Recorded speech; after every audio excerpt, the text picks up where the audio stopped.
Comment transmettre à ses petits-enfants? Voilà le sujet qui va nous animer à présent dans l'œil de l'expert. Et pour en parler, nous avons le plaisir de recevoir sur le plateau de Smart Patrimoine Laurent Desmoulières. Bonjour Laurent Desmoulières.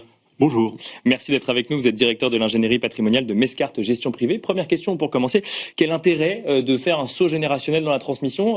C'est un sujet qui revient beaucoup sur le devant de la table, dans un contexte de grande transmission à venir. On a envie parfois de ne pas donner à ses enfants qui sont déjà très avancés dans leur vie, mais à ses petits-enfants. Oui, effectivement, c'est ce que vous dites. On a un coût de la transmission qui est très lourd en France, avec un barème des droits de succession qui va jusqu'à 45% en ligne directe. Et parfois, c'est peut-être dommage de transmettre directement à ses enfants, sachant qu'effectivement, avec l'allongement de l'espérance de vie, on se retrouve parfois à hériter à un âge avancé. Et donc, faire plaisir à un petit enfant, l'accompagner dans un projet, ça peut être une solution qui, en plus, présente un intérêt fiscal. Et alors, comment on fait concrètement? Est-ce que c'est compliqué de donner à ses petits-enfants? Alors, la forme de la transmission aux petits-enfants, en réalité, elle peut être multiple. Ça peut passer la rédaction d'un testament, des clauses bénéficiaires, ou alors, effectivement, la transmission de son vivant. D'accord. Par le biais de donations, par le biais d'un présent d'usage. Ça peut être des solutions qui peuvent être mises en place plus ou moins facilement. Mais c'est encadré? Alors, complètement encadré quand on passe, par exemple, dans le cadre d'une donation.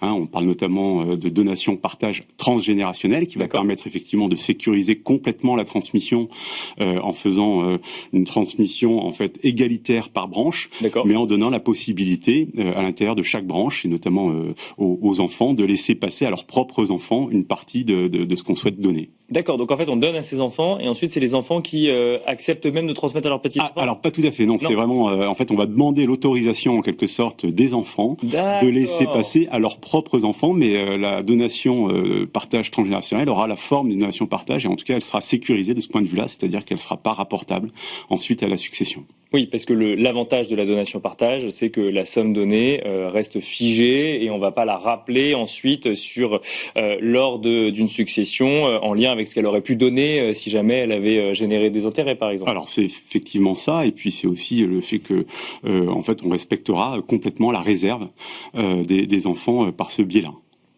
Si on a des contrats d'assurance vie, est-ce qu'il suffit de changer la clause bénéficiaire au bénéfice de ses petits-enfants? Ça suffit? Alors, la clause bénéficiaire, effectivement, elle a un avantage, c'est que, effectivement, c'est simple à mettre en place. Là, on peut procéder de différentes manières, mais il y a une manière qui serait de travailler la clause bénéficiaire en mettant effectivement les enfants bénéficiaires, mais en donnant la possibilité de renoncer au profit de leurs propres enfants, ou alors, dans alternative, on met directement les enfants bénéficiaires, les petits-enfants, bénéficiaires, soit en nue propriété, soit en pleine propriété. Alors là, l'avantage de transmettre par le biais de la clause bénéficiaire, c'est lorsque les contrats ont été investis avant 70 ans, on va pouvoir multiplier de cette manière-là l'abattement de 152 500 € par bénéficiaire. C'est-à-dire qu'on aura autant d'abattements par enfant que par petits-enfants.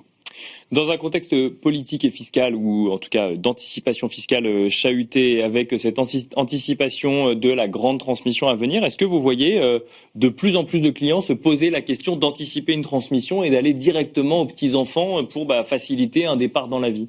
Oui, effectivement, aujourd'hui, on communique beaucoup sur ce phénomène de grande transmission. On a même vu des parlementaires qui voulaient se saisir du sujet pour en profiter et augmenter le coût de la transmission. Bien sûr. Et donc, effectivement, ça permet de se poser des questions. Alors, la première étape, c'est de, bien sûr, valider les projets. Et dans ces projets, parfois, effectivement, on va préférer transmettre directement aux petits-enfants en partant du principe que on économisera le coût de la transmission de la génération 2 à la génération 3 si on saute directement à la génération 2. Et puis, c'est vrai que la transmission aux petits-enfants permet de bénéficier, notamment quand c'est par le biais d'une donation, d'un abattement supplémentaire qui est de 31 825 € par grand-parent et par petit-enfant. D'accord. Et puis des tranches basses du barème, dans l'hypothèse où ces tranches basses auraient été déjà consommées par le biais de donations au profit des enfants. Moralité, c'est un sujet à regarder de près. Est-ce qu'il faut le regarder absolument avant le 31 décembre 2025 ou alors, on a encore ? Non, justement pas forcément. C'est ça l'intérêt des donations dans le contexte actuel, c'est qu'il peut pas y avoir de mini-rétroactivité en matière de droit de donation. C'est-à-dire que le fait générateur, c'est c'est le jour de la signature de l'acte de donation. D'accord. Et donc on raisonne à fiscalité connue, si je puis dire. C'est-à-dire qu'il n'y a pas ce phénomène de mini-rétroactivité qu'on peut connaître en matière d'impôt sur le revenu pour les droits de donation. Donc on n'a pas vu parmi les débats encore trop de sujets concernant les donations. Donc il faut prendre le temps, mais effectivement il faut pas tarder. Merci Laurent Desmoulières. Je rappelle que vous êtes directeur de l'ingénierie patrimoniale de Mescart Gestion Privée. Merci beaucoup. Avec plaisir. Et quant à nous, on se retrouve très vite sur Be Smart for Change.